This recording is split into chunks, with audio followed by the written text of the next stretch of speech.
Hello. Hello. Hello. Hello. Hello. Hello. Hello. देखिए, आपका न्याय का अंतर्राष्ट्रीय न्यायालय पढ़ाया जा रहा था और इसमें आपका कुछ बातें अभी बची हैं, उसको पूरा कर दिया जाए। देखिए कौन सा आर्टिकल चल रहा था इसमें आपका।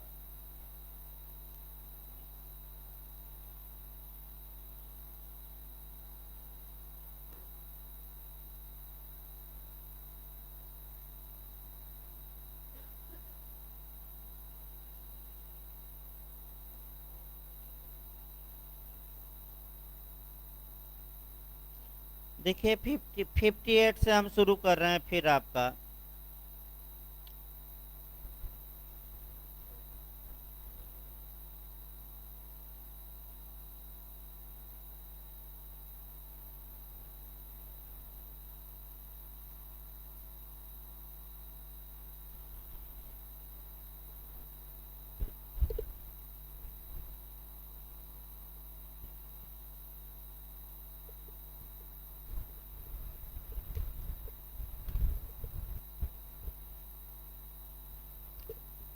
देखिए अनुच्छेद 58 से पिछली बार क्वेश्चन बना था यूपीजे में, और क्वेश्चन का मॉडल ये बना था कि न्याय के अंतर्राष्ट्रीय न्यायालय के निर्णय पर किसका हस्ताक्षर या साइन होता है। तो अगर ये क्वेश्चन पूछे कि किसका हस्ताक्षर होता है, तो आपका जवाब रहेगा कि न्याय के अंतर्राष्ट्रीय न्यायालय के अध्यक्ष का और रजिस्ट्रार का, दोनों का साइन होता है। ये पिछली बार क्वेश्चन आ चुका है। यानी कि निर्णय पर अध्यक्ष या रजिस्ट्रार, रजिस्ट्रार को हिंदी में निबंधक लिखा था, तो निबंधक के हस्ताक्षर होंगे। यह खुले न्यायालय में पढ़ा जाएगा और प्रतिनिधियों को यथोचित सूचना पहले से ही दी जाएगी। यानी कि निर्णय खुले न्यायालय में दिया जाएगा सबके सामने, और कब निर्णय सुनाया जाएगा ये राज्य पक्षकारों को पहले से ही जानकारी दी जाएगी, ताकि राज्य पक्षकार न्यायालय में निर्णय सुनाते समय प्रेजेंट रहें या उपस्थित रहें। इसके बाद 59 से भी क्वेश्चन बन चुका है, अनुच्छेद भी बना है और आपका प्रावधान भी बना है। पहले मॉडल देख लिया जाए तब इसको बताया जाए।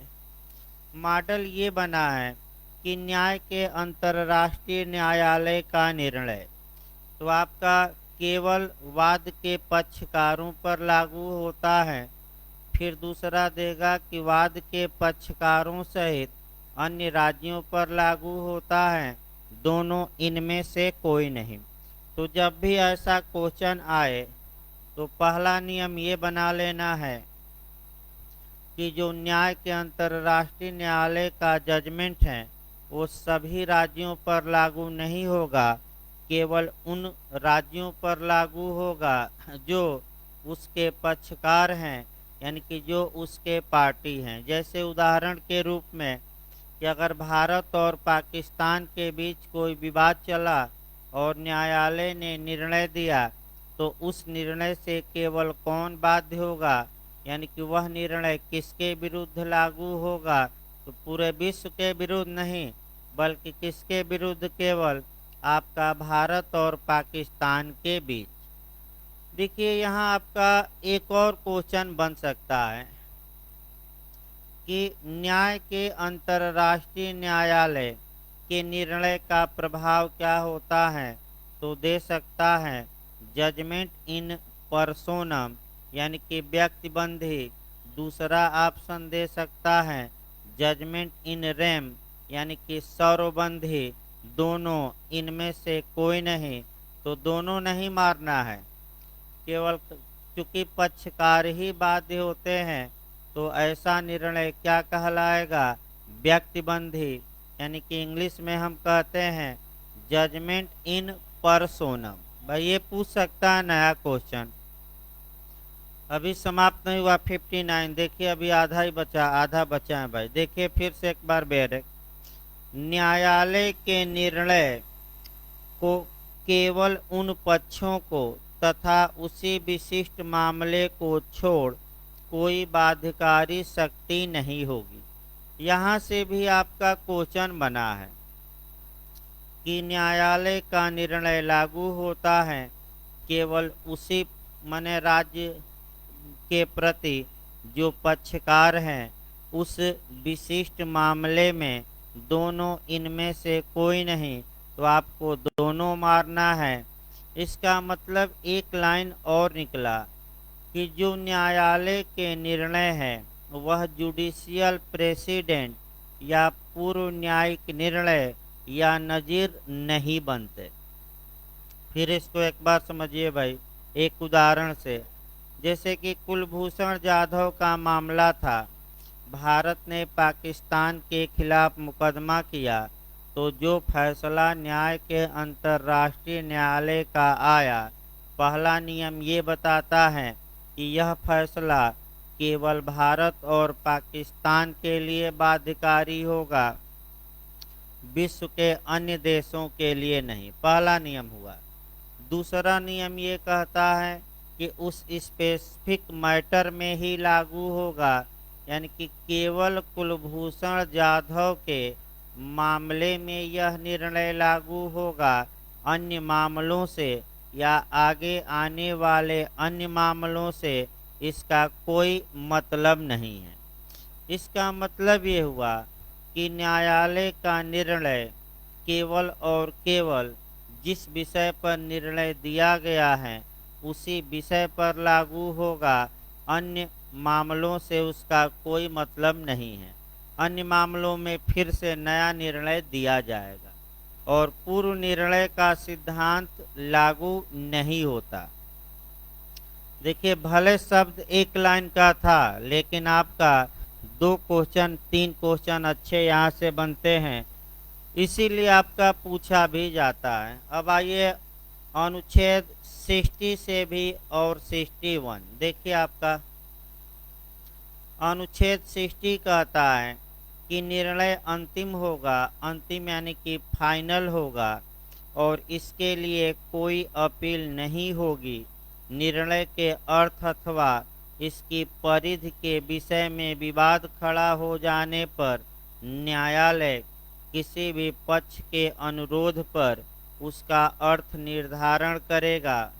यहाँ से भी आपका क्वेश्चन बन सकता है और 61 से भी बना है, यानी कि इधर आपका कुछ अनुच्छेद और अच्छे से तैयार रखना है। 58 से ही चल रहा है, हस्ताक्षर आपका 58 में था, बाध्यकारिता किस में थी? 59 में। 59 बहुत बार बना है। 60 आइए देखा जाए। जो निर्णय होगा वह फाइनल होगा, यानी कि फाइनल का मतलब ये हुआ कि न्यायालय उस निर्णय के खिलाफ न तो कोई अपील होगी और न न्यायालय द्वारा पुनर्विलोकन होगा, यानी कि न तो रिव्यू होगा और न ही अपील होगी। तो न्यायालय के निर्णय की अपील पर कौन सा अनुच्छेद रोक लगाता है? तो 60। हाँ, अगर निर्णय का अर्थ जानने में दिक्कत हो या निर्णय की जो लिमिट है, सीमा है, परिधि है, उस पर अगर विवाद उत्पन्न हो जाता है, तो ऐसी दशा में न्यायालय उसका अर्थ बता सकता है या उसकी परिधि बता सकता है फिर से, लेकिन निर्णय में आपका न तो अपील होगी और न ही पुनर्विलोकन। इसको थोड़ा कोरिलेट करना है आपका, ये 2-3 जगहों से कोरिलेट भी आपको करना है।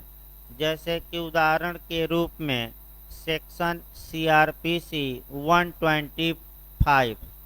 एक लाइन और भाई दिमाग में बैठा लीजिए, ये लगातार पूछा जा रहा है कि जहां भी अपील का प्रावधान न हो और रिव्यू या पुनर्विलोकन का भी प्रावधान न हो, तो वहाँ एक प्रावधान रहता है रिवीजन का या निगरानी का, या हम उसको पुनरीक्षण कहते हैं।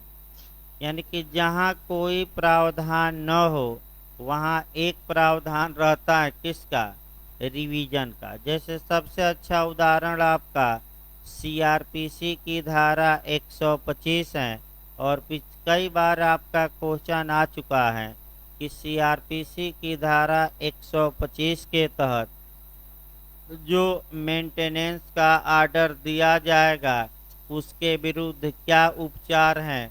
तो बस एक लाइन मारेंगे, अपील नहीं होगी, आपका निर्देश भी नहीं होगा, आपका होगा क्या, सत्र न्यायालय या उच्च न्यायालय में रिवीजन हो सकता है। रिवीजन का मतलब हुआ आपका उर्दू में निगरानी, और आपका इंग्लिश हिंदी में होता है अर्थ पुनरीक्षण।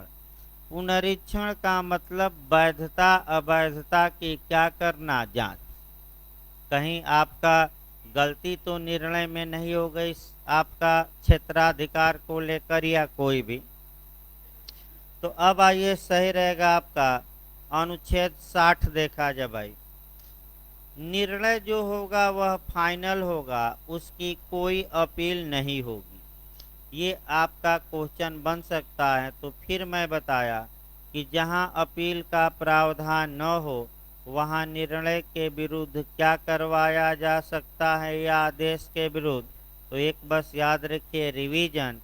तो क्वेश्चन यहाँ ये बन सकता है कि न्याय के अंतर्राष्ट्रीय न्यायालय के निर्णय के विरुद्ध क्या किया जा सकता है। 4 ऑप्शन देगा, निर्देश, अपील, पुनर्विलोकन, पुनरीक्षण।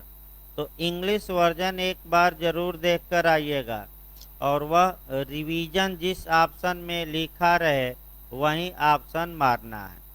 तो रिवीजन के बारे में प्रावधान आपका 61 आर्टिकल में है। यानी कि आपका अगला अनुच्छेद कौन सा हमें पढ़ना है, 61, उसी में रिवीजन। यहाँ से क्वेश्चन बन सकता है। देखिए इसको जो क्वेश्चन बन सकता है पहले 2 क्वेश्चन निकाल लिया जाए। पहला आपका ये बनता है कि न्यायालय के निर्णय के विरुद्ध क्या उपचार हैं। तो बस एक लाइन मारिएगा, पुनरीक्षण। पुनरीक्षण का प्रावधान किस अनुच्छेद में है। तो दूसरा आपका ऑप्शन रहेगा 61, यानी कि किस अनुच्छेद में, 61। तीसरा क्वेश्चन देखिए, पुनरीक्षण कितने साल के अंदर कराया जा सकता है। तो आपका समय भी दिया है, और वह समय भी महत्वपूर्ण है, 10 ईयर्स के अंदर। यानी कि निर्णय दिए जाने के कितने दिन के अंदर रिवीजन कराया जा सकता है। तो आपका क्या जवाब रहेगा, 10 साल। ये रट कर जाना है।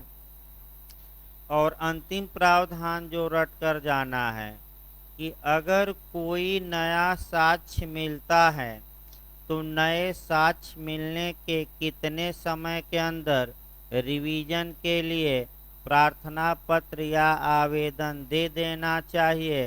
तो वह समय 6 मंथ है, यानी कि 6 माह।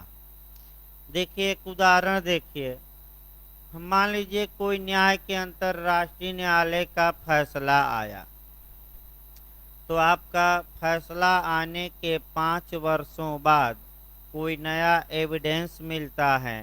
तो ऐसी दशा में आप न्यायालय के निर्णय से रिवीजन की मांग कर सकते हैं, लेकिन नया एविडेंस मिलने के कितने दिनों के अंदर आपको न्यायालय में चला जाना चाहिए, 6 माह। 6 माह कब से गिना जाएगा, जब कोई नया साक्ष्य क्या होता है, मिलता है। अब बेयर की भाषा देखिए तब सही रहेगा। वैसे जितने क्वेश्चन 61 पर आ सकते हैं वह बताया गया, और यहाँ से क्वेश्चन बनने का चांस है, नया क्वेश्चन बन सकता है। इसलिए फिर एक बार हम बता रहे हैं दोबारा, न्यायालय के निर्णय के विरुद्ध उपचार क्या है। तो 4 ऑप्शन देगा, तो क्या मारेंगे, रिवीजन। रिवीजन कितने दिनों के अंदर कराया जा सकता है, तो निर्णय दिए जाने के कितने दिन के अंदर, 10 साल। और जब रिवीजन कराया जाएगा तो किस तर्ज पर, किस आधार पर कि कोई नया साक्ष्य क्या हुआ है प्राप्त। तो अगला क्वेश्चन, नया साक्ष्य प्राप्त होने के कितने दिन के अंदर रिवीजन कराया जाएगा, तो कितना दिन बताया गया, 6 माह। अब इसी को देखिए, चांस है पूरा इस बार आने का, और जो लोग एलएलएम दे रहे हैं इत्यादि उनमें भी। तो आइए देखा जाए, आपका 61 बेयर एक्ट से देखा जाए। निर्णय के पुनरीक्षण के लिए प्रार्थना पत्र तभी दिया जा सकता है जबकि यह किसी ऐसे तथ्य की खोज पर आधारित हो जो निर्णायक तथ्य हो सकता है तथा निर्णय दिए जाने के समय न्यायालय को तथा इसके साथ ही रिवीजन का दावा करने वाले पक्ष को भी ज्ञात हो, किंतु इसके साथ सदैव शर्त यह है कि इस प्रकार की अज्ञानता का कारण आपका असावधानी न हो। इसका मतलब ये हुआ कि जो पक्षकार रिवीजन कराना चाहता है उसे इस तथ्य का ज्ञान नहीं था, और ये भी सतर्क रहना है कि ज्ञान इसलिए नहीं, ज्ञान वह सावधानी बरता, यानी कि पता लगाने का प्रयास किया लेकिन पता नहीं चल पाया, और निर्णय आने के बाद उसे किसी नए तथ्य का पता लगा है, अर्थात नया साक्ष्य उसे क्या हुआ है, प्राप्त। अगला देखिए, पुनरीक्षण की कार्यवाही न्यायालय के निर्णय द्वारा शुरू की जाएगी जिसमें उसे नए तथ्य की विद्यमानता स्पष्ट रूप से रिकॉर्ड होगी, और यह भी स्वीकार किया जाएगा कि तथ्य इस प्रकार का है कि जिससे एक मामले का पुनरीक्षण आवश्यक हो जाता है। इसमें प्रार्थना पत्र को इस आधार पर स्वीकार किए जाने की घोषणा भी होती है, तो ये महत्वपूर्ण नहीं है। अगला, ये न्यायालय यह मांग कर सकता है कि रिवीजन की कार्यवाहियां किए जाने से पहले निर्णय की शर्तों का पालन किया जाए। फिर आपका पुनरीक्षण के लिए प्रार्थना पत्र नए तथ्य का पता लगने के कितने दिन के अंदर बताया गया, 6 माह। भाई कितने दिन के अंदर प्रार्थना पत्र दिया जाएगा, 6 माह, ये जरूर याद रखिए। और अंतिम है, निर्णय की तारीख से कितने दिन के अंदर रिवीजन कराया जा सकता है, 10 ईयर, यानी कि 10 वर्ष। तो 3 बातें याद रखनी है, मैं 2 बार क्या 3 बार बता चुका हूँ। अब आइए आपका 62 देखिए। यदि कोई राज्य यह समझे कि इसका ऐसा अधिक हित है जिस पर कि मामले के निर्णय से विपरीत प्रभाव पड़ सकता है, तो वह न्यायालय को प्रार्थना पत्र भेज सकता है कि उसे भी हस्तक्षेप की अनुमति दी जाए। यानी कि अगर कोई राज्य ये समझता है कि न्यायालय जो निर्णय देगा उस पर भी प्रभाव पड़ सकता है, तो वह देश न्यायालय से मांग कर सकता है कि हजूर हमें भी सुनिए, यानी कि हमें भी सुनवाई का क्या दिया जाए, मौका। भारत में भी यही नियम है कि अगर ए और बी ने मुकदमा किया, सी को लगता है कि इस मुकदमे में जो फैसला आएगा हम पर भी प्रभाव डालेगा, तो सी न्यायालय से पक्षकार बनाए जाने की मांग कर सकता है कि हमें पार्टी बनाई जाए, क्योंकि ये निर्णय हमारे ऊपर भी क्या डालेगा, प्रभाव। ये छोड़ सकते हैं 62। 63 आपकी देखिए, आपका 63 भी छोड़ दीजिएगा। आइए 64 खर्चे के बारे में। तो न्यायालय, जब तक कि न्यायालय कोई अन्य निर्णय न दे, प्रत्येक पक्षकार खर्चा अपना स्वयं वहन करेगा। यानी कि भारत और पाकिस्तान में विवाद है तो अपना भारत खर्चा स्वयं करेगा और पाकिस्तान भी स्वयं। यानी कि संयुक्त राष्ट्र संघ खर्चा नहीं दे देगा, क्या कर लड़िए। और आप में भी आप देखते होंगे कि अगर सिविल मामला है, वादी प्रतिवादी हैं, तो क्या राज्य खर्चा देता है कि खुद लड़ना पड़ता है। भारत में भी खुद लड़ना है पैसा लगाकर। इसके बाद आइए अध्याय 4। अध्याय 4 से भी आपका क्वेश्चन बनता है, और फिर एक बार हम बता देते हैं, जब भी अध्याय 4 पढ़िए तो फिर एक बार देखिए। अब दो आपका अनुच्छेद, दो प्रकार का मैं बता रहा हूं भाई। एक संयुक्त राष्ट्र संघ के चार्टर का अनुच्छेद पहला आया, और दूसरा कौन सा ये चल रहा है, न्याय के अंतर्राष्ट्रीय न्यायालय के चार्टर का अनुच्छेद। तो हम इस समय कौन बता रहे हैं, न्याय के अंतर्राष्ट्रीय न्यायालय के चार्टर का आर्टिकल बता रहे हैं। देखिए इसको, अब यहाँ से उठाना है आपको यूएनओ, संयुक्त राष्ट्र संघ चार्टर के अनुच्छेद 96 में आपका सलाह मांगने या एडवाइजरी मांगने या राय मांगने या परामर्श मांगने का प्रावधान किया गया है। इसमें क्वेश्चन बन चुका है, और 4-5 नियमों को पहले याद रखिए। पहला नियम ये आया कि न्याय के अंतर्राष्ट्रीय न्यायालय से परामर्श किस बिंदु पर मांगा जाएगा, विधिक प्रश्न पर मांगा जाएगा कि तथ्य के प्रश्न पर, यानी कि क्वेश्चन ऑफ लॉ पर मांगा जाएगा कि क्वेश्चन ऑफ फैक्ट पर। तो भाई गलती न हो, केवल और केवल मैं बताया था किस पर मांगा जाएगा, क्वेश्चन ऑफ लॉ, यानी कि विधि के प्रश्न पर। पहला नियम। दूसरा नियम आपका यह है कि क्या न्यायालय राय देने के लिए बाध्य है, तो मैं बताया था कि बाध्य नहीं है। तीसरा, क्या न्यायालय की राय मानने के लिए पक्षकार बाध्य हैं, जो राय मांगे हैं, तो आप कहेंगे कि वह भी बाध्य नहीं है। अगला क्वेश्चन, राय किस अनुच्छेद के तहत मांगी जाती है, तो संयुक्त राष्ट्र संघ के चार्टर 96 के तहत मांगी जाती है।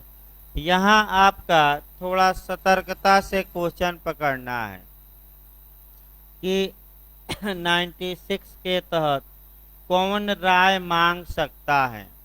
तो देखिए, जो महासभा है यह किसी भी विधिक मुद्दे पर राय मांग सकती है। जो सुरक्षा परिषद या सिक्योरिटी काउंसिल है, जो अभी पढ़ाना भी है, सुरक्षा परिषद भी किसी भी मुद्दे पर राय मांग सकती है। इसके अलावा जो अन्य प्रमुख या सहायक अंग हैं संयुक्त राष्ट्र संघ के, अब वहीं पूछा जाता है, सामान्यतः उन्हें राय मांगने का अधिकार नहीं है। तो ये क्वेश्चन ये उठता है कि महासभा और सुरक्षा परिषद के अलावा जो अन्य प्रमुख अंग हैं या आपका सहायक अंग हैं या विशिष्ट एजेंसियां हैं, वे किसके द्वारा अथराइज करने पर, किसके द्वारा प्राधिकृत करने पर वे सलाह मांग सकती हैं, तो क्या मार्क कराएंगे, महासभा। भाई ये बताया गया था पूरा डिटेल में भारत से जोड़कर। किसके द्वारा प्राधिकृत किए जाने पर, आपका क्या जवाब रहेगा, महासभा। अब यहाँ एक क्वेश्चन और टेक्निकल बन सकता है कि जो अन्य अंग हैं या 17 जो विशिष्ट एजेंसियां, आगे पढ़ाया जाएगा, जो 17 स्पेसिफिक एजेंसियां हैं, वे किस विषय पर अपनी राय मांग सकते हैं। तो भाई विधिक मुद्दे पर ही राय मांगेंगे, लेकिन सभी मैटरों में नहीं। ऐसे मैटर जो उनके क्षेत्राधिकार में आते हों, यानी कि इसका मतलब ये हुआ कि अपने क्षेत्राधिकार में आने वाले विषयों पर ही वे राय मांग सकते हैं। तो दो प्रतिबंध हो गया, पहला किसके द्वारा अथराइज होने पर ही राय मांगेंगे, महासभा, और दूसरा क्या हुआ, अपने विषय के अंतर्गत आने वाले मामलों में मांगेंगे। कि सभी मामलों में, सभी में नहीं, ये किसमें, अपने विषय के अंतर्गत आने वाले मामले। अब ये क्वेश्चन बन सकता है कि कौन सा यूएनओ का अंग किसी भी विधिक मुद्दे पर ओपिनियन न्यायालय से मांग सकता है। तो केवल दो ही अंग हैं, कौन कौन, महासभा और कौन, सुरक्षा परिषद। ये नया क्वेश्चन आ सकता है, भारत में भी इसको काफी जोड़कर बताया गया था। और भारत में जो बताया गया था आपका अनुच्छेद आपका 143 बताया गया था। भारत में थोड़ा नियम अलग हैं। विधि के प्रश्न पर भी राष्ट्रपति राय मांग सकता है सुप्रीम कोर्ट से, तथ्य के भी प्रश्न पर, विवाद उत्पन्न होने के पूर्व भी और विवाद उत्पन्न होने के बाद भी। ये भी आपका आईएएस में भी क्वेश्चन बना है भारत में। तो अब देखा जाए आपका जब राय मांगी जाएगी तो क्या प्रोसीजर अपनाया जाएगा। ये 65 अनुच्छेद से शुरू होगा, यानी कि जब भी आप न्याय के अंतर्राष्ट्रीय न्यायालय का चैप्टर 4 पढ़िएगा, कम से कम एक बार दिमाग ले जाइएगा संयुक्त राष्ट्र संघ के चार्टर का अनुच्छेद 96, यानी कि यूएनओ चार्टर का 96 पहले पढ़िएगा और तब अध्याय 4 न्याय के अंतर्राष्ट्रीय न्यायालय का। एक क्रम हम बना रहे हैं, वहीं कोरिलेट कर लेना चाहिए बेरेक पर ही। यूएनओ का कौन सा आर्टिकल पहले पढ़ना है, 96। और पूछा भी गया है कि सलाहकारी अधिकारता यूएनओ चार्टर के किस अनुच्छेद में, तो 96। देखिए अब सलाह भारत में भाई एक बार बता दिया जाए, भारत में बता दिया जाए तब न्याय का अंतर्राष्ट्रीय न्यायालय में सलाह मंगवाइए। देखिए भारत में किसी प्रश्न पर कैसे एडवाइजरी या परामर्श या राय या सलाह मांगी जाती है, उसकी प्रक्रिया एक बार समझिए। विधि मंत्रालय द्वारा प्रश्नों को तैयार किया जाता है, फिर विधि मंत्रालय उन प्रश्नों को अटॉर्नी जनरल ऑफ इंडिया यानी कि भारत के महान्यायवादी को भेजता है, जो सबसे बड़ा भारत सरकार का अधिवक्ता है। महान्यायवादी उन प्रश्नों की संपरीक्षा करते हैं, चेक करते हैं, और जब ओके करके मंत्रालय को लौटा देते हैं, तब आपका माने कैबिनेट राष्ट्रपति को उन प्रश्नों को भेजती है और राष्ट्रपति अनुच्छेद 143 के तहत किसको भेज देते हैं, सुप्रीम कोर्ट को। तो सुप्रीम कोर्ट जब भी राय देगा कम से कम 5 जजों की पीठ बैठेगी, तभी राय देगा। राय देने के लिए बाध्य नहीं है। ये आपका भारत में नियम जो है बताया गया। अब आपका न्याय के अंतर्राष्ट्रीय न्यायालय में क्या नियम है, अब बेरेक देखिए। देखिए आपका भाई 65 अनुच्छेद अब चल रहा है। न्यायालय सभी प्रकार के विधिक प्रश्नों पर किसी ऐसे निकाय की प्रार्थना पर परामर्श मत दे सकता है। सकता है मतलब कि बाध्य है कि विवेकाधिकार, कई बार बताया गया विवेकाधिकार। किस प्रश्न पर राय दे सकता है, विधिक प्रश्न पर कि तथ्य के प्रश्न पर कि दोनों, स्पष्ट लिखा गया बेरेक में। जो संयुक्त राष्ट्र संघ द्वारा अथवा इसके घोषणा पत्र के अनुपालन में इस प्रकार का अनुरोध करने के लिए प्राधिकृत हो, तो कौन सलाह मांगने के लिए सक्षम है। तो अभी हमने आपको बताया, और संयुक्त राष्ट्र संघ के चार्टर का कौन सा अनुच्छेद बताया, 96। तो फिर एक बार बताइए, वही कहानी आ जाएगी। कौन मांग सकता है किसी भी मुद्दे पर, महासभा और कौन, सुरक्षा परिषद अन्य अंग कब मांग सकते हैं, किसके द्वारा प्राधिकृत करने पर? महासभा की, सुरक्षा परिषद की, दोनों द्वारा? केवल महासभा। और किस विषय पर मांग सकते हैं? अपने क्षेत्राधिकार में आने वाले विषय पर कि किसी भी विषय पर?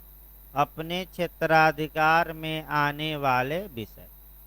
दूसरा खंड देखिए, जिन प्रश्नों पर न्यायालय का परामर्शात्मक मत मांगा जाता है वे एक लिखित प्रार्थना पत्र द्वारा न्यायालय के सामने रखे जाते हैं, जिसमें राय मांगे गए प्रश्न का यथार्थ विवरण होता है और इसके साथ वे सभी प्रलेख या दस्तावेज भी होते हैं जिनमें उस प्रश्न पर कुछ प्रभाव पड़ सकता हो। यानी कि राय लिखित में मांगी जाएगी कि मौखिक मांगी जाएगी? तो किस में मांगी जाएगी? लिखित में। तो भारत में बताइए, भारत का राष्ट्रपति जब राय मांगता है तो मौखिक बोलकर मांगता है कि लिखित में?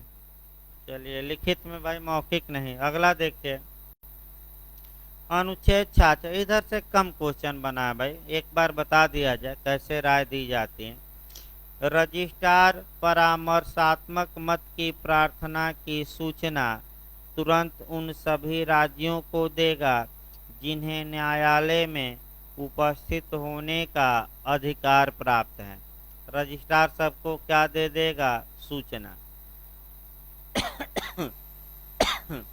रजिस्ट्रार विशेष और स्पष्ट संदेह द्वारा न्यायालय में आने के अधिकार प्राप्त किसी भी राज्य को अथवा किसी भी ऐसे अंतर्राष्ट्रीय संगठन को जो कि न्यायालय के खुला होने अथवा न्यायालय के खुला न होने की स्थिति में अध्यक्ष के विचार में प्रश्न के संबंध में जानकारी दे सकता हो, यह सूचना भेजेगा कि न्यायालय अध्यक्ष द्वारा निर्धारित समयावधि में प्रश्न से संबंध लिखित विवरण प्राप्त करेगा और इस प्रयोजन के लिए की जाने वाली सार्वजनिक बैठक में मौखिक विवरण सुनेगा। यानी कि जो भी पक्षकार अपनी बात कहना चाहता है वह न्यायालय में अपनी बात कह सकता है। समय निर्धारित किसके द्वारा किया जाएगा? न्यायालय के अध्यक्ष द्वारा। और जाकर वहाँ क्या करिए? मौखिक बहस कर सकता है आदमी। भारत में भी यही नियम है भाई, फिर एक बार याद रखिए। जब भारत का राष्ट्रपति उच्चतम न्यायालय से परामर्श मांगता है तो उच्चतम न्यायालय गुपचुप परामर्श नहीं देता। एक तो कम से कम 5 जजों की क्या बैठेगी? पीठ। जो पक्षकार हितबद्ध हैं या जो चाहते हैं कि इस मुद्दे पर हम अपनी बात रखें तो सुप्रीम कोर्ट नोटिस जारी करेगा और वे लोग जाकर उस मुद्दे पर खुले न्यायालय में क्या करेंगे? बात रखेंगे। और जो भी राय दी जाएगी बंद कमरे में नहीं, सुप्रीम कोर्ट जो भी राय देगा वह किस न्यायालय में देगा? खुले, यानी कि सबके सामने देगा, ये नहीं कि बंद कमरे में नहीं। तो ये न्याय के अंतर्राष्ट्रीय न्यायालय में भी हैं। और कहाँ सेम नियम है? भारत में। वकील जाकर बहस करते हैं किस मुद्दे पर ये राय देनी चाहिए, ये होना चाहिए। अगला देखिए, यदि न्यायालय में आने का अधिकार, ये भी कोई मतलब नहीं, आपका छोड़ सकते हैं, आपका खुला न्यायालय नहीं। 67 देखिए, न्यायालय अपना परामर्शात्मक मत खुले रूप में देगा। इसकी सूचना महासचिव और संयुक्त राष्ट्र संघ के सदस्यों के प्रतिनिधियों तथा सीधे संबद्ध अन्य राज्यों और अंतर्राष्ट्रीय संगठन के प्रतिनिधियों को पहले ही दी गई होती हैं। यानी कि इसका मतलब ये हुआ कि बंद कमरे में राय नहीं दी जाएगी। कहाँ दी जाएगी? ओपन कोर्ट, यानी कि सबके सामने। और सबको सूचित किया जाएगा कि इस तारीख को हम क्या देंगे? अपना राय।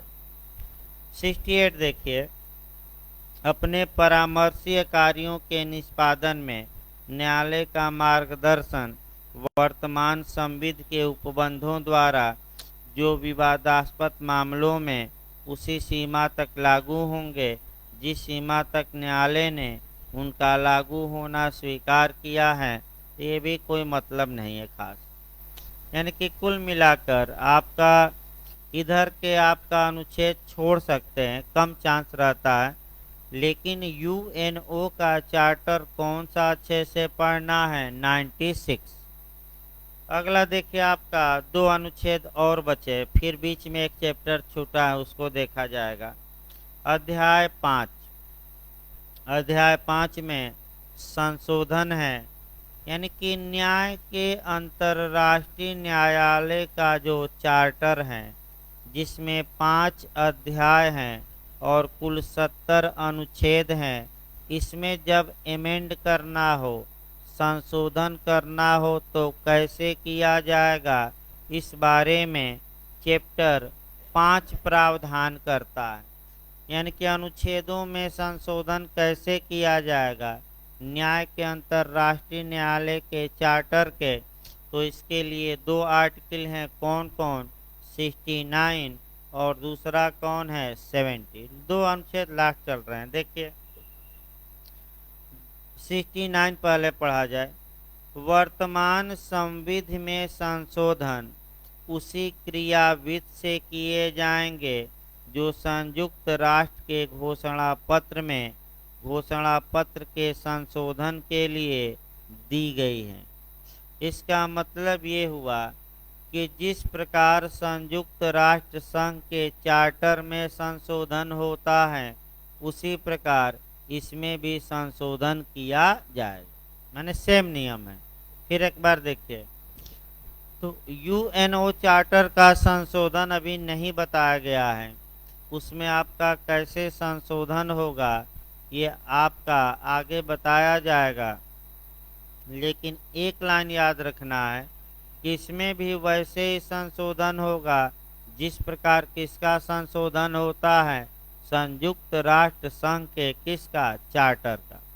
अगला देखिए, किंतु इसके साथ वे उपबंध भी हैं जिन्हें ऐसे राज्यों के शामिल होने से संबद्ध सुरक्षा परिषद की सिफारिश पर महासभा अपना सकती है, जिन राज्यों का वर्तमान संविधि में हाथ तो हो किंतु वो यूएनओ के सदस्य न हो। यानी कि कुछ राज्य ऐसे भी होते हैं जो संयुक्त राष्ट्र संघ के सदस्य नहीं होते, लेकिन न्यायालय के आपका स्टैट्यूट के सदस्य होते हैं। और मैं बताया भी था भाई, पहला आपका पूछा भी गया है एक बार, पहला देश वह कौन सा था जो संयुक्त राष्ट्र संघ का सदस्य न होते हुए न्याय के अंतर्राष्ट्रीय न्यायालय की अधिकारिता को स्वीकार किया था? और वह देश है स्विट्जरलैंड। एक बार बताया गया था, 4-5 दिन हो गया बताया गया था, इसको लिखवा भी दिया जाएगा। कौन सा देश था? स्विट्जरलैंड। याद रखिए। अनुच्छेद 70 आ जाइए। न्यायालय को वर्तमान संविधि में आवश्यक समझे जाने वाले संशोधन प्रस्तावित करने का अधिकार होगा, तो किसको विचार के लिए भेजेगा? ये क्वेश्चन बन सकता है कि यदि न्यायालय यह चाहता है कि चार्टर में संशोधन किया जाए, तो क्या वह प्रपोजल को भेज सकता है कि नहीं? तो आपका जवाब रहेगा भेज सकता है। यहाँ आपका क्वेश्चन बन सकता है कि किसको भेजेगा प्रस्ताव। तो देखिए 4 ऑप्शन देगा, महासचिव को, दूसरा दे देगा महासभा को, तीसरा सुरक्षा परिषद और चौथा सचिवालय को। तो बताइए किसको प्रस्ताव भेजे? महासचिव। कौन प्रस्ताव भेजेगा? न्यायालय। न्यायालय यानी कि न्याय का अंतर्राष्ट्रीय न्यायालय अपने संविधान में स्वयं परिवर्तन नहीं ला सकता, स्वयं अमेंडमेंट नहीं कर सकता। आपका इसमें अगर संशोधन करना है तो जिस प्रकार यूएनओ के चार्टर में संशोधन होता है, उसी प्रकार इसमें भी होगा। लेकिन पहल कर सकता है न्यायालय, एक एप्लीकेशन बनाकर, प्रपोजल बनाकर किसको भेज सकता है, महासचिव को, सेक्रेटरी जनरल को, कि इस प्रावधान में अब क्या किया जाए, संशोधन। लेकिन संशोधन करने की क्षमता न्यायालय को स्वयं प्राप्त नहीं है। अब एक चैप्टर आपका बचा है और उस चैप्टर से भी निश्चित तौर पे एक या दो क्वेश्चन आपका बनता है। लास्ट में थोड़ा लंबा चैप्टर है, इसीलिए आपका अंत में पढ़ाया जा रहा है, और वह है चैप्टर नंबर 2 यानी कि अध्याय 2। देखिए भाई, आपका अध्याय 2 आपका अनुच्छेद 34 से लेकर 38 तक है। 34 निकाल लीजिए। अध्याय 2 बचा है, इसको भी समाप्त किया जाए। देखिए, अध्याय 2 आपका अनुच्छेद 34 से लेकर और 38 तक है। इसमें न्यायालय की सक्षमता या न्यायालय की सुयोग्यता, या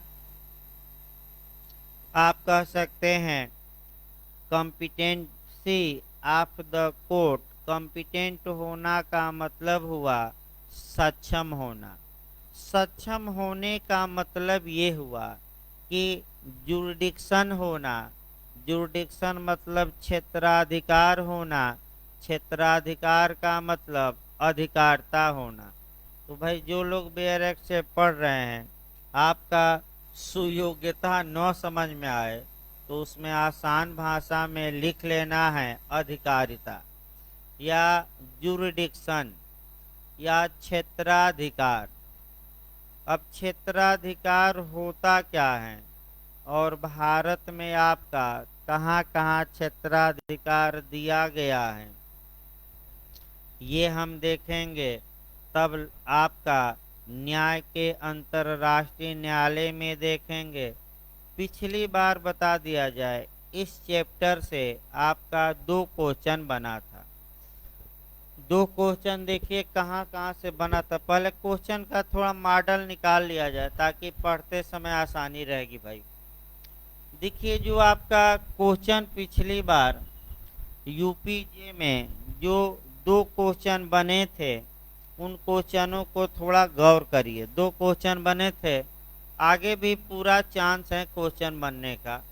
नेट में भी लगातार एक क्वेश्चन इस चैप्टर से आ रहा है, लगातार आता है। पहला क्वेश्चन ये बना था कि न्याय के अंतर्राष्ट्रीय न्यायालय में वाद के पक्षकार यानी कि कौन सूट फाइल कर सकता है। तो उसमें दिया था केवल राज्य कर सकते हैं, व्यक्ति कर सकता है, दोनों, इनमें से कोई नहीं। तो फिर याद रखिए, वो भारत का न्यायालय नहीं है कि कोई चला जाए, वह न्याय का अंतर्राष्ट्रीय न्यायालय है। राज्यों ने उसे बनाया है अपने विवादों के निपटारे के लिए। तो पहला दिमाग में बैठा लीजिए कि कोई व्यक्ति न्याय के अंतर्राष्ट्रीय न्यायालय में मुकदमा दायर नहीं कर सकता। तो पहला तो ये याद रखे, कौन जा सकता है, वाद के पक्षकार कौन होंगे, तो केवल और केवल राज्य। अनुच्छेद भी हम बताएंगे इसको, और केस भी। आपका अनुच्छेद है 34। तो वाद के पक्षकारों का वर्णन किस आर्टिकल में किया गया है, तो आपका क्या जवाब रहेगा, 34। दूसरा क्वेश्चन जो बनता है वह जुरिडिक्शन से बनता है। जो न्याय के अंतर्राष्ट्रीय न्यायालय को अधिकारिता होगी, आपका वह कंसेंट पर आधारित होगी, सहमत पर आधारित होगी। यानी कि न्यायालय को किसी मामले में अधिकारिता तभी मिलेगी जब राज्य इसके लिए रजामंद हो, या तो पहले से रजामंद हो या विवाद उत्पन्न होने के बाद। पहले से कैसे हो सकते हैं, ये दिमाग में बैठाइए। या तो राज्यों ने आपस में संधियां की हैं या संविदा की हैं, और ये उस संविदा में ये लिख दिया गया है कि इस मुद्दे पर जो भी विवाद उत्पन्न होगा उस विवाद का निपटारा किसके द्वारा हम कराएंगे? न्याय के अंतर्राष्ट्रीय न्यायालय। यानी कि एक क्वेश्चन और आपका बन सकता है कि न्याय के अंतर्राष्ट्रीय न्यायालय की अधिकारिता जुडिक्शन किस पर आधारित है? तो वह कंसेंट पर है, सहमत पर है। जब तक राज्य सहमत नहीं होंगे तब तक न्याय के अंतर्राष्ट्रीय न्यायालय को जुडिक्शन प्राप्त नहीं होगा। यह अच्छे से याद रखना है, कंसेंट पर आधारित है। अब जुडिक्शन भाई कैसे दिया जाता है, कितना प्रकार होता है जुडिक्शन का, वो भी बताया जाएगा। एक आपका पूछा जाता है अंतरित अधिकारिता, ऐसी अधिकारिता जो ट्रांसफर की गई हो। तो अंतरित अधिकारिता में हमें ये देखना है कि इसके पहले कौन सा न्यायालय था। तो न्याय के अंतर्राष्ट्रीय न्यायालय के पूर्व राष्ट्र संघ के तहत गठित अस्थाई अंतर्राष्ट्रीय न्यायालय था। तो जो अस्थाई अंतर्राष्ट्रीय न्यायालय को अधिकारिता थी, अब वह अधिकारिता किसको ट्रांसफर हो जाएगी?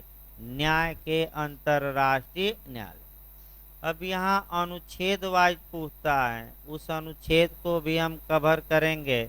अनुच्छेद 36 का यानी कि 36 का क्लाज 5 पूछा गया है, ये भी सतर्क रहना है। इसके बाद अनुच्छेद 38 से तो हमेशा क्वेश्चन बनता है।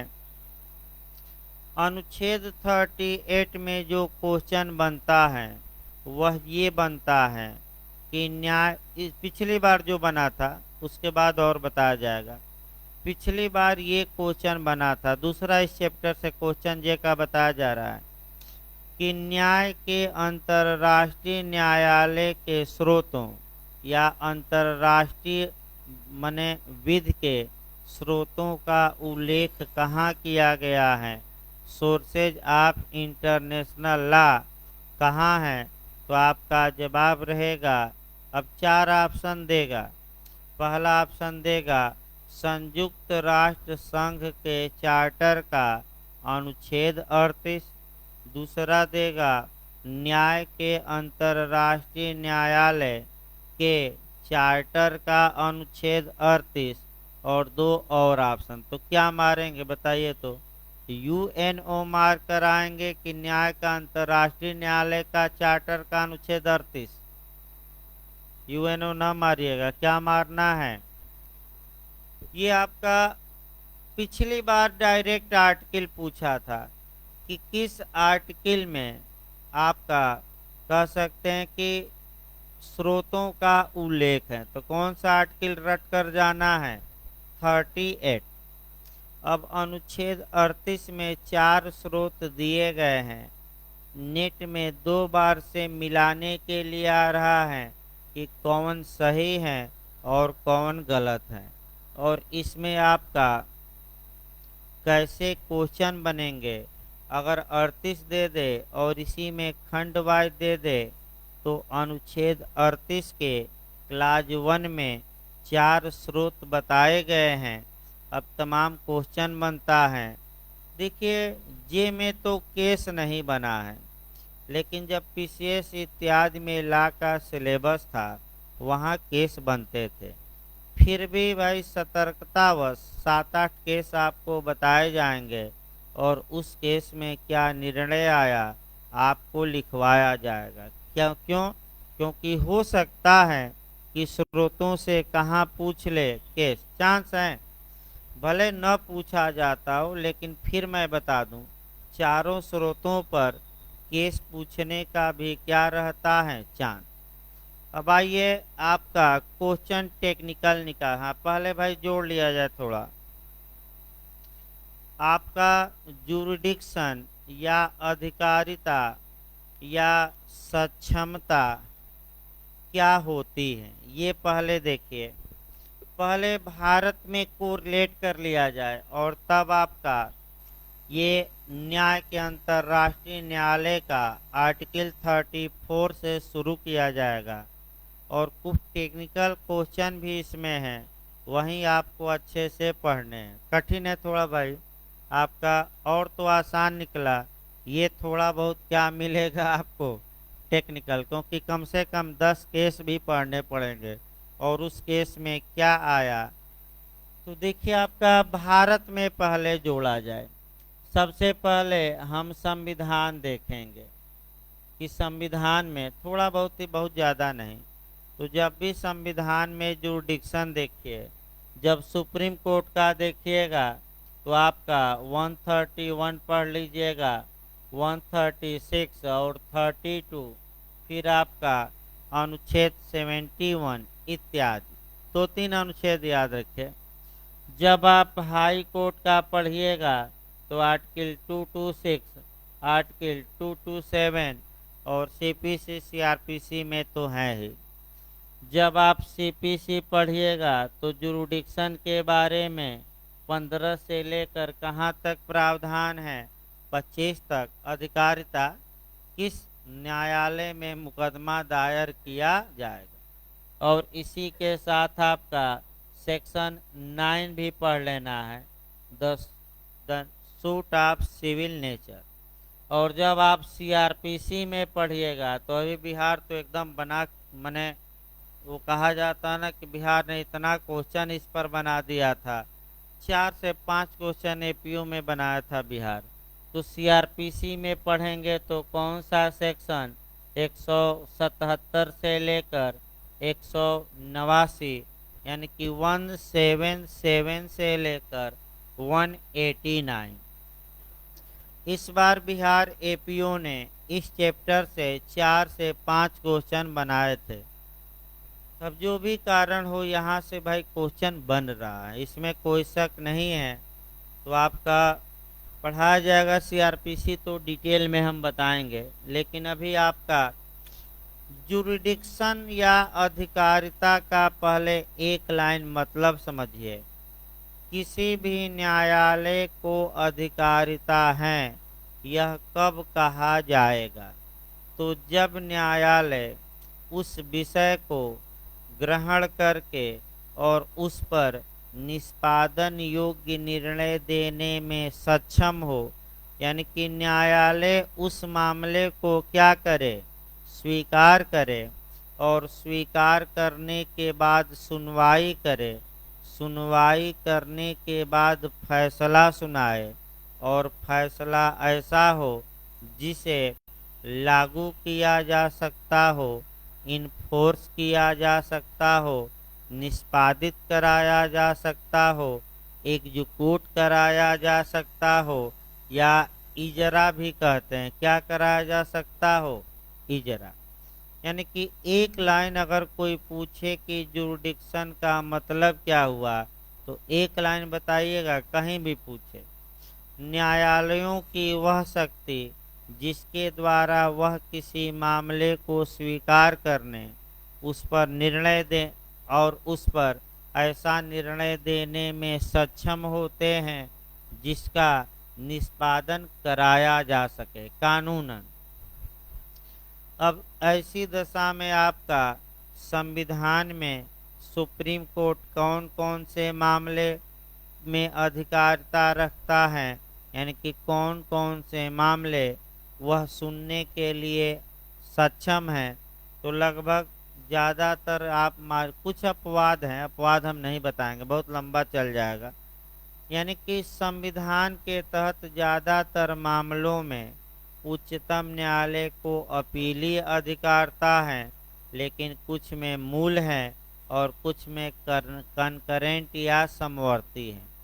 तो एक एक आर्टिकल को देखा जाए, सबसे पहले हम सुप्रीम कोर्ट से उठाते हैं कौन सा आर्टिकल, 131। संविधान के अनुच्छेद 131। लगातार ये क्वेश्चन आ रहा है भाई, नेट में तो 3 बार से रिपीट कर रहा है। जो लोग नेट का एग्जाम दे रहे हैं, 3 बार से ये क्वेश्चन लगातार रिपीट कर रहा है। और क्वेश्चन ये बन रहा है आपका कि आपका उच्चतम न्यायालय की ओरिजिनल जुरिडिक्शन, मूल जुरिडिक्शन, प्रारंभिक अधिकारिता, आरंभिक अधिकारिता किस आर्टिकल में, तो कौन सा अनुच्छेद मारेंगे? 131। मूल अधिकारिता का मतलब ये हुआ कि मामला डायरेक्ट या सीधे या केवल और केवल या अनन्य रूप से कहाँ दायर किया जाएगा? सुप्रीम कोर्ट, किसी और न्यायालय में नहीं। तो कौन कौन से मूल अधिकारिता में आते हैं? तो आपका अनुच्छेद 131 में आपको अच्छे से तैयार करना पड़ेगा। देखिए मैं बता रहा हूँ, यदि भारत में संघ और राज्य के बीच विवाद हो या राज्यों के बीच आपस में ही विवाद हो या एक तरफ संघ और कुछ राज्य हैं और दूसरी तरफ कुछ राज्य हैं, इनके बीच विवाद हो, तो ये विवाद डायरेक्ट कहाँ पहुँचेंगे? हाई कोर्ट नहीं, सुप्रीम कोर्ट। किस आर्टिकल के तहत? 131। और इसे कौन सी अधिकारिता सुप्रीम कोर्ट की कहा जाता है? कौन सी अधिकारिता? ओरिजिनल या प्रारंभिक या मूल या आरंभिक। रटे रहिए, खूब पूछा जा रहा है। दूसरा ये आर्टिकल आपका हम देखते हैं 136। 136 में है एसएलपी है, स्पेशल लीव पिटीशन, विशेष अनुमति याचिका, यानी कि भारत के किसी भी न्यायालय ने, हाई कोर्ट ही नहीं, सतर्क रहना, लोअर कोर्ट भी, भारत के किसी भी न्यायालय ने, चाहे कोर्ट ऑफ सेशन हो और चाहे हाई कोर्ट हो या कोई भी न्यायालय या कोई भी ट्रिब्यूनल, यानी कि किसी भी अधिकरण ने, आपका ट्रिब्यूनल या किसी प्राधिकारी ने कोई निर्णय, डिक्री या आदेश, दंडादेश पारित किया है, तो आप उच्चतम न्यायालय में से इजाज़त लेकर अपील कर सकते हैं। यानी कि उच्चतम न्यायालय में इजाज़त के लिए एप्लीकेशन देंगे और अगर उच्चतम न्यायालय इजाज़त दे देता है तो आपकी अपील क्या हो जाएगी? स्वीकार। यानी कि विशेष अनुमति याचिका, यानी कि सुप्रीम कोर्ट से इजाज़त लेकर अपील करना। 99% जो अपील के मामले जाते हैं सुप्रीम कोर्ट, इसी आर्टिकल के तहत जाते हैं। याद रखिए, किसके तहत जाते हैं? इसी आर्टिकल के तहत 99%। और कोई भाई?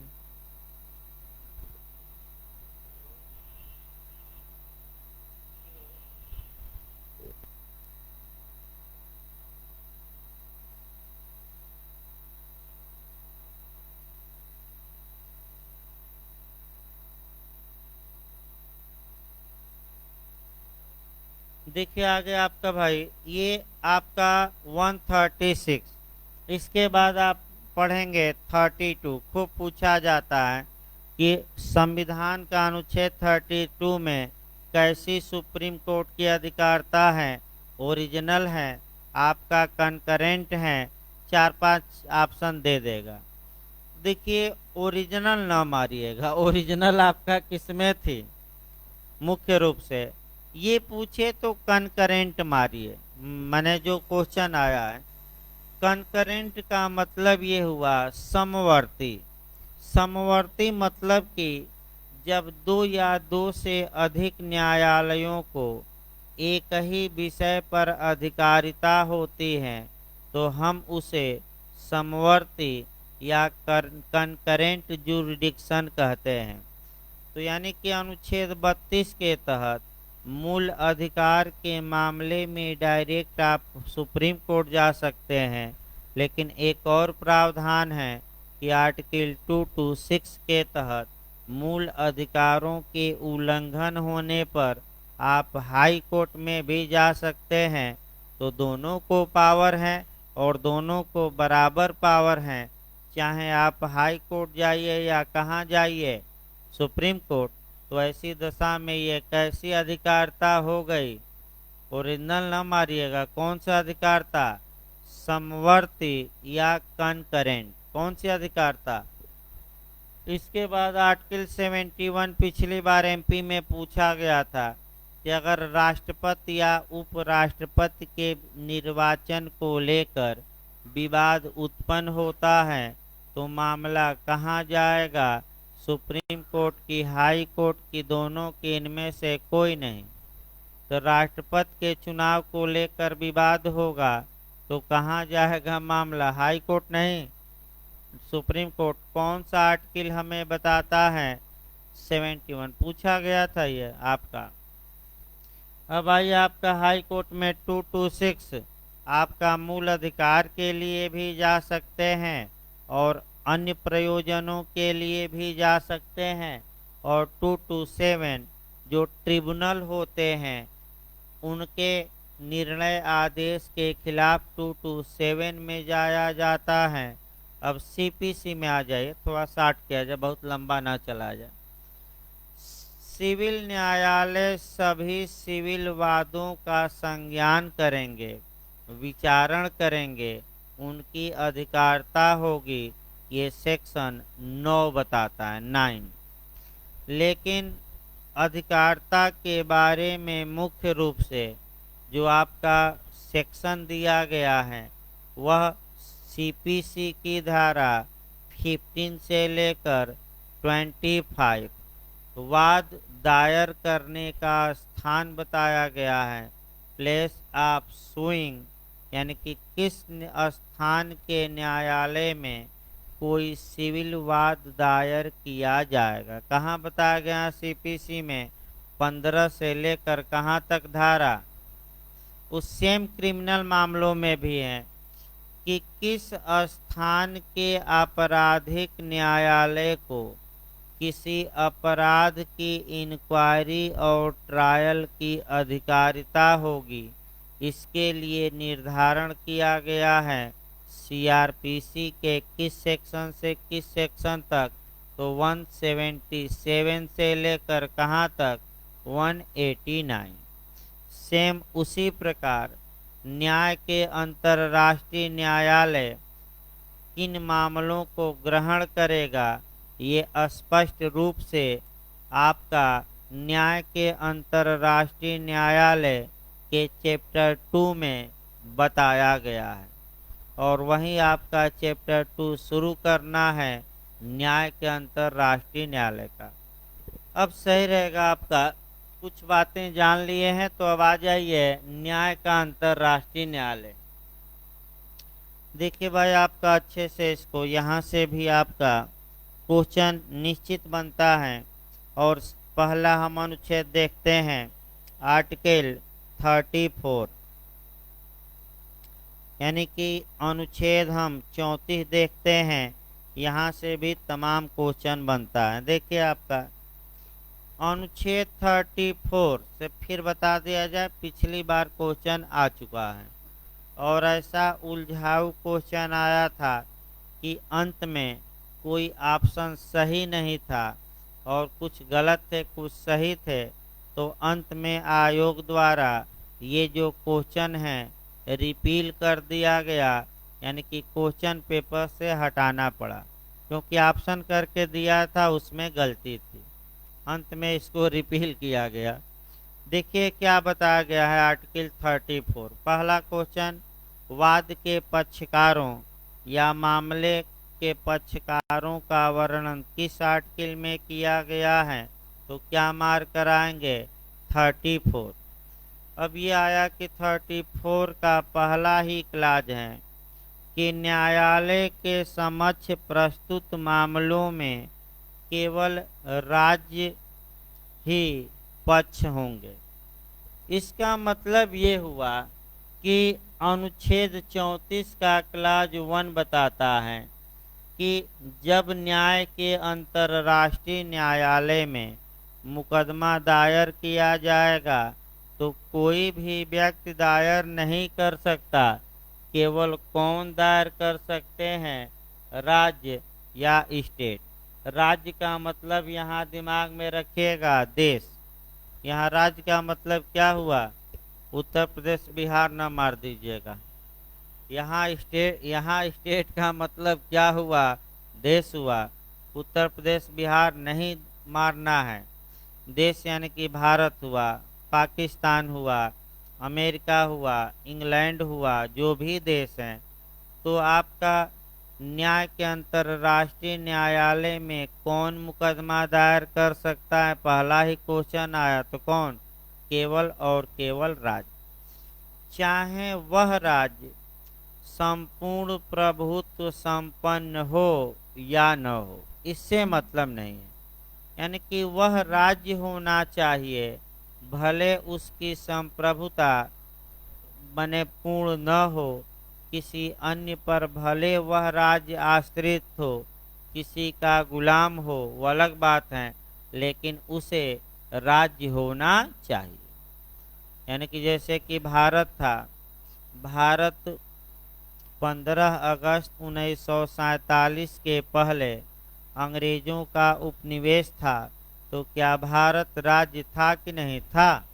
और यह न्याय के अंतर्राष्ट्रीय न्यायालय में जा सकता था कि नहीं जा सकता था? भले यह राज्य क्या था? दूसरे का उपनिवेश या गुलाम था। उससे मतलब नहीं है। राज्य होना चाहिए, भले वह दूसरे का क्या हो? गुलाम हो। उससे हमें मतलब नहीं है।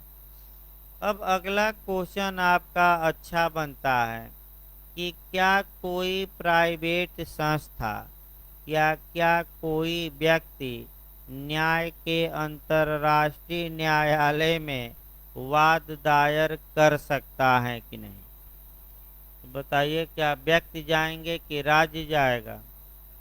अगर व्यक्ति चाहता है कि हमारा मामला न्याय के अंतर्राष्ट्रीय न्यायालय में जाए, तो उसका उपाय यह है कि वह राज्य के माध्यम से जा सकता है, स्वयं नहीं जा सकता। ये पॉइंट भी अच्छे से याद रखना है। फिर हम बता रहे हैं, कोई प्राइवेट व्यक्ति न्याय के अंतर्राष्ट्रीय न्यायालय में वाद दायर नहीं कर सकता। अगर कोई प्राइवेट व्यक्ति चाहता है कि वह न्याय के अंतर्राष्ट्रीय न्यायालय में अपने मामले को लेकर जाए, तो वह आपका केवल और केवल अपने देश के माध्यम से जा सकता है, अपने राज्य के माध्यम से जा सकता है, डायरेक्ट नहीं। जैसे कि आपका एक उदाहरण जो कुलभूषण जाधव का मामला है, जो इस समय फांसी की सजा पाए हैं और पाकिस्तान की जेल में बंद हैं। पाकिस्तानियों ने ये कहा कि ये जासूसी करने आए थे और पकड़े गए। भारत कह रहा है कि इन्हें ईरान से या उधर इराक से, ईरान से अपहरण किया गया, वहाँ से पाकिस्तान लाया गया। ये जरूर है कि ये सेना के अधिकारी थे इसके पहले, अब व्यापार करने लगे थे। तो इसी आधार पर किए, तो पूर्व में सेना का क्या था? अधिकारी था। और इस आधार पर इस पर इल्जाम पाकिस्तान ने लगाया और क्या किया? मृत्यु दंड दिया गया। तो भारत ये कहा कि भाई इनको सुना ही नहीं गया, काउंसिल की मने काउंसिल तो प्रदान ही नहीं किया गया, अधिवक्ता प्रदान ही नहीं किया गया, और बिना सुनवाई किए हुए क्या हुआ? इनको फांसी दे दी गई। अतः न्याय के अंतर्राष्ट्रीय, देखिए अब यही आपको समझना है, जो कुलभूषण जाधव के परिवार के लोग थे, क्या वह डायरेक्ट न्याय के अंतर्राष्ट्रीय न्यायालय में जा सकते थे? नहीं। अगर वह जाना भी चाहते हैं तो वह किसके माध्यम से जाएंगे? भारत के, न कि प्राइवेट। तो उन्होंने भारत सरकार से गुहार किया। तो भारत सरकार आपका चूंकि राज्य है भारत, अतः भारत इनके परिवार की ओर से कहाँ मुकदमा किया?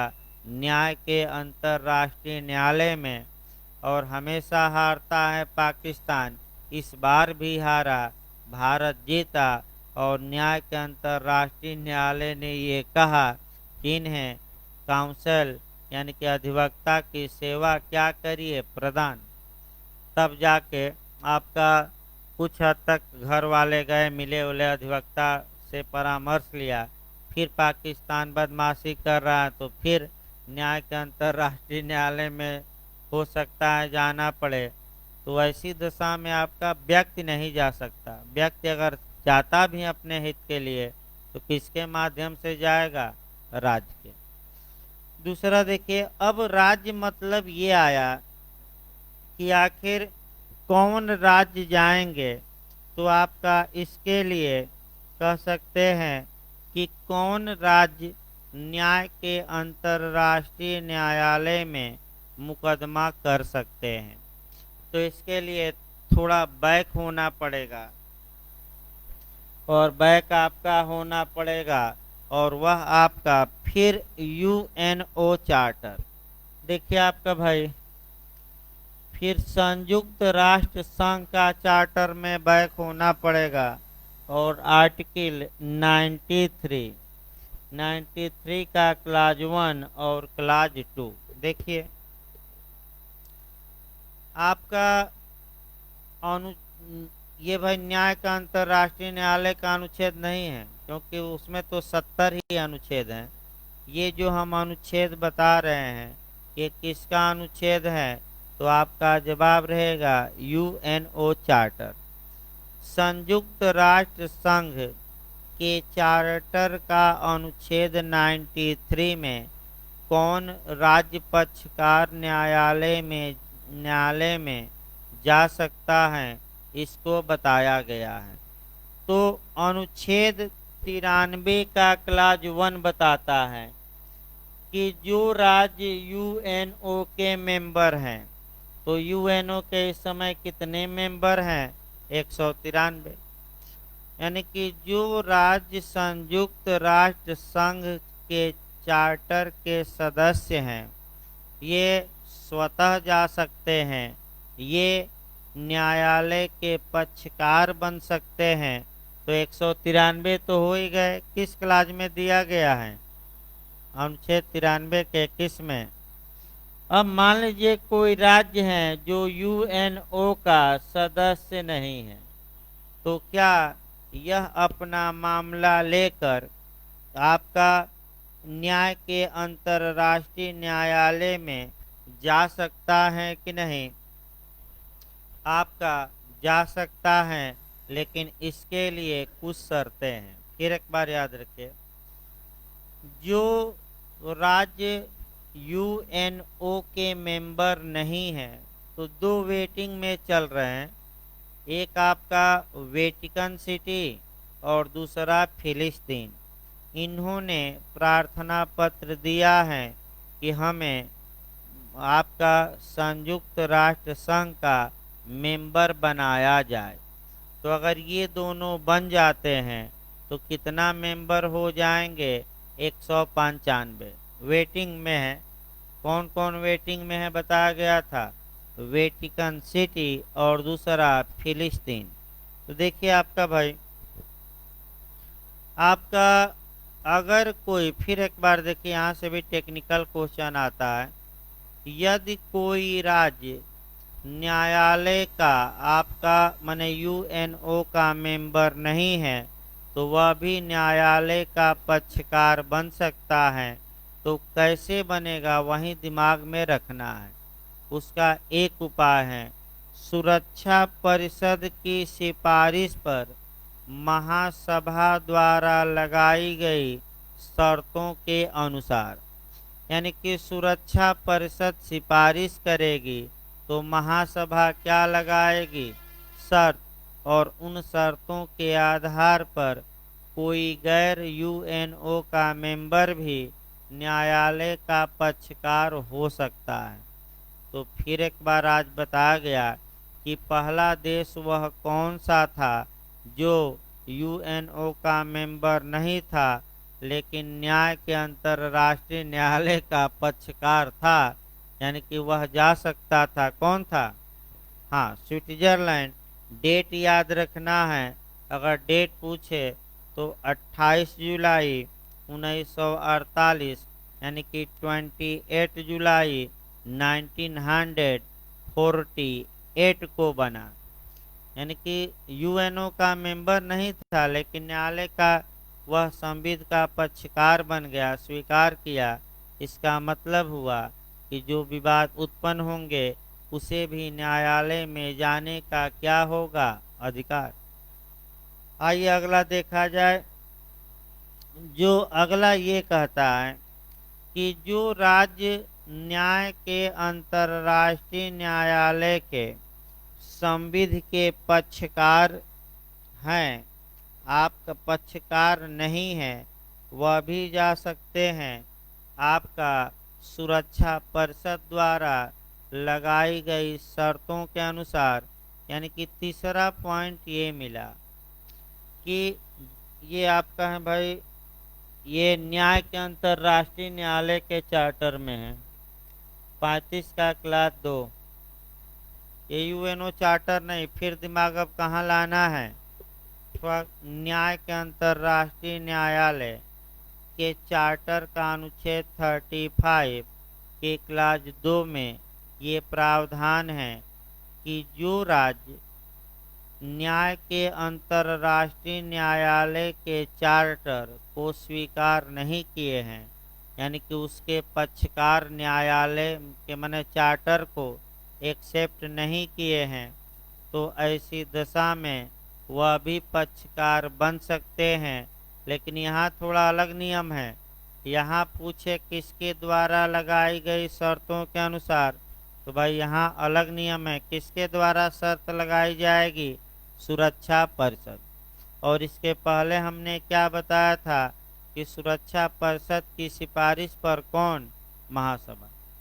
तो ये आपका 93 यूएनओ चार्टर के 93 के क्लास 2 में था। और ये यूएनओ चार्टर में प्रावधान नहीं है, किसमें है, न्याय के अंतर्राष्ट्रीय न्यायालय। तो आगे देखिए भाई, आपका अगला जो आपका पूछा जाता है, अभी 34 ही चल रहा है, अभी आगे नहीं बढ़ा। अगला जो आपका अच्छा क्वेश्चन बनता है वह ये बनता है कि जो यूएनओ है, क्या यह न्यायालय में वाद दायर कर सकता है कि नहीं। तो क्या संयुक्त राष्ट्र संघ कोई राज्य है, बताइए तो आप लोग, कि राज्यों का संगठन है। तो सामान्यतः ध्यान से समझिएगा, यही फंसाता है 2-4 क्वेश्चन। संयुक्त राष्ट्र संघ सामान्यतः न्यायालय का पक्षकार नहीं हो सकता। यानी कि अगर कोई विवाद दो देशों में उत्पन्न होता है तो संयुक्त राष्ट्र संघ द्वारा उस विवाद के बारे में कोई मुकदमा दायर नहीं किया जा सकता। इसका मतलब आप समझिए फिर एक बार। यानी कि संयुक्त राष्ट्र संघ बना, उसके 6 मुख्य अंग बने, जिसमें कि न्याय का अंतर्राष्ट्रीय न्यायालय भी है, और जिसका अंग है ये, वही मुकदमा इसमें नहीं कर सकता। एक अजीब स्थिति है। संयुक्त राष्ट्र संघ का ही अंग है, लेकिन संयुक्त राष्ट्र संघ इस न्यायालय में मुकदमा दायर करने के अयोग्य हैं, जा नहीं सकता। क्योंकि कौन केवल जा सकते हैं, राज्य। तो क्वेश्चन ये बनता है कि क्या संयुक्त राष्ट्र संघ वाद दायर कर सकता है। तो पहला ऑप्शन देखिएगा नहीं, लेकिन एक अपवाद भी देखिएगा, और वह ये अपवाद है क्षतिपूर्ति के मामले, डैमेजेज के मामले। यानी कि अगर संयुक्त राष्ट्र संघ को किसी देश या किसी व्यक्ति ने नुकसान पहुंचाया है, तो संयुक्त राष्ट्र संघ न्याय के अंतर्राष्ट्रीय न्यायालय में मुकदमा करके क्या वसूल सकता है, डैमेजेज, यानी कि क्षतिपूर्ति। यानी कि क्षतिपूर्ति के मामलों के सिवाय आपका संयुक्त राष्ट्र संघ किसी अन्य मामले में न्यायालय में वाद दायर नहीं कर सकता। अब इसी को इतना घुमा देगा कि आप घूम जाएंगे। तो बस घूमना नहीं है, कॉन्सेप्ट भाई क्लियर रखिए। क्या ऑप्शन देगा ये बताया नहीं जा सकता पहले से। इस मामले में आपका 4 ऑप्शन देगा, मिलाने वाला भी दे सकता है। तो दिमाग बस ये याद रखिएगा कि अगर जहां मुआवजा वसूलना हो वहां ये संगठन भी मुकदमा कर सकता है। अगला नियम आइए, ये जो यूएनओ के 6 अंग हैं और आपका 17 विशिष्ट एजेंसियां हैं, क्या ये मुकदमा कर सकती हैं कि नहीं न्याय के अंतर्राष्ट्रीय न्यायालय में?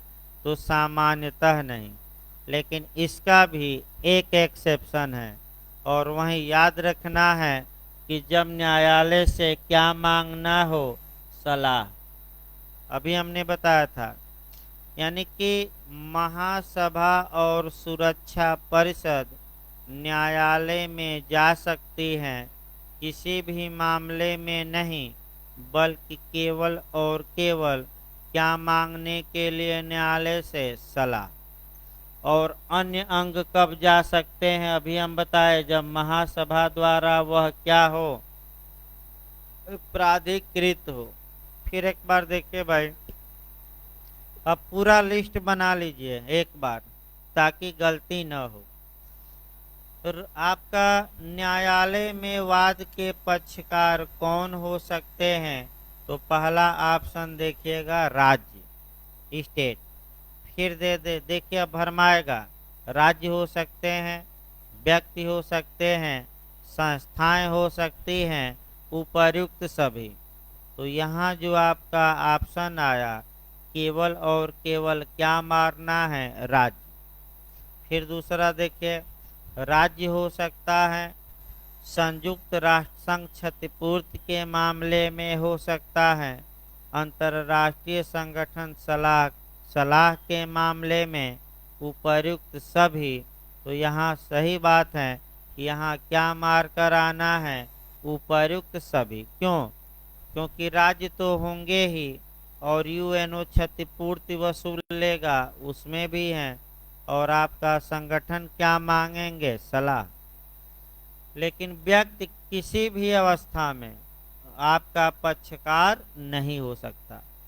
अब आइए आगे देखा जाए, आपका ये 34 के बाद 35 आइए देखा जाए। 35 अभी हमने बताया। देखिए आपका भाई, न्यायालय उन सब राष्ट्रों के लिए खुला होगा जो प्रस्तुत संविध के समर्थक हों। यानी कि जिन देशों ने न्याय के अंतर्राष्ट्रीय न्यायालय के चार्टर को स्वीकार किया है, उनका सपोर्ट किया है, वे सभी देश न्यायालय में मुकदमा दायर कर सकते हैं, कोई रोक टोक नहीं। और फिर मैं बताया कि जो देश चार्टर यानी कि न्याय के अंतर्राष्ट्रीय न्यायालय के चार्टर में शामिल नहीं है, उनका क्या होगा? तो बस आपका अनुच्छेद 35 का क्लास 2 अच्छे से याद रखना है। और इसमें नियम है कि सुरक्षा परिषद द्वारा लगाई गई शर्तों पर वे भी न्यायालय के क्या बन सकते हैं? पक्षकार। किसके द्वारा लगाई गई शर्तों? सुरक्षा परिषद। किस आर्टिकल में? 35 के किस क्लाज में? 2। आपका 3 नहीं पढ़ना है, आपका अनुच्छेद 36 देखिए। इसको कल बता दे भाई, क्योंकि काफ़ी लंबा खींचना भी ठीक नहीं है। टेक्निकल चल रहा है बहुत लंबा, क्योंकि 1.5 घंटा हो गया। तो 20 मिनट का ब्रेक रहेगा भाई, फिर एविडेंस चलेगा। आपका 10:10 हो रहा है और 10:30 बजे से आपका एविडेंस शुरू कर दिया जाए एकदम टाइम से आज। तो आपका कल देखिए, आप कॉपी लेकर भी आइए। कल का शेड्यूल भाई बता दिया जाए। 2 सब्जेक्ट चलेगा केवल, ताकि खींचा जाए। एक आपका न्याय ये यूएनओ लिखवा जाएगा, क्योंकि कल आपका 1.5 घंटा कम से कम 1.25 घंटा, ये आधा घंटा में पढ़ाकर और 1 सवा घंटा लिखवा जाए। और दूसरा आपका एविडेंस रोका जाएगा कल, और केवल आपका